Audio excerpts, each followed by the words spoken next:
Yeah, when I get a score, I'm currently preparing Mary Poppins, the original. Mary Poppins, and I'm conducting Kansas City Symphony Thanksgiving week. So I've got 5 performances that whole week for Mary Poppins. And that, it's a different show because it was never meant to be with click. You follow the vocals. It's very obviously vocal heavy. The one thing that first thing I do is approach it as if I'm not sitting down because I can really very clearly understand the music and conduct it when I'm sitting in a room by myself.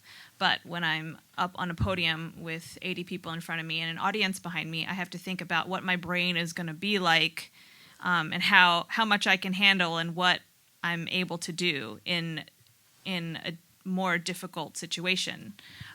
So I go through the score with a phrase pass, where I mark 4-bar phrases and 8-bar phrases. And if it's something that's, not a 4 or 8-bar phrase, I mark it. Like if it's only a 3-bar phrase, I'll mark it because my brain does not work outside of 4 and 8. And I just know that. Then I go and I mark my cues. And here's where being a copyist, a music copyist, really does come in handy. Is because you think about what the musician needs, and you know that timpani player is resting for 200 bars and probably needs a look, and a little heads up that they're about to come in.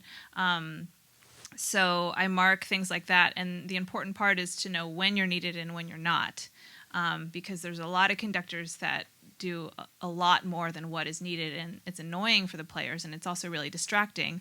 And you also kind of become the boy who cried wolf, where you actually, when you're really needed, people are so used to you flailing around that they don't know that you're actually truly trying to fix something. And so you find the traps, and you do some preventative measures to fix that.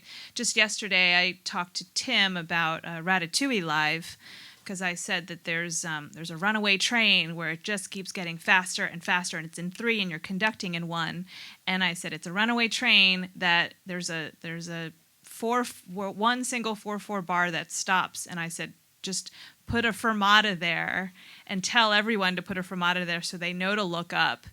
And that's the space where you can fix it, in the middle of a 12-minute piece where you're not going to get off of the picture, and you can just keep going, and everybody can know where the 1 is, even if the 1 is different from everyone else's 1.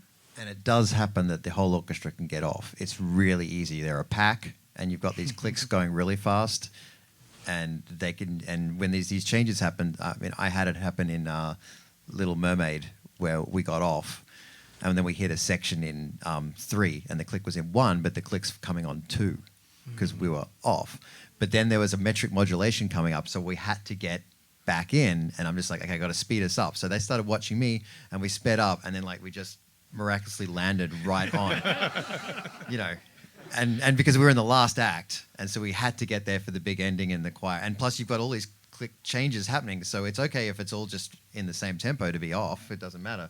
But if there's going to be retards and a cells, you've got to be and I was shitting myself, but we got back. And sometimes there's no click. Sometimes the click will malfunction. I've been in many shows where the click will just drop off because somebody tripped a wire, because there's so many wires there that if one wire gets disconnected, the entire orchestra loses click, or I lose click, and the orchestra has click, and then you have a mess. And so you also rely on the streamers and punches for that as well. Yeah.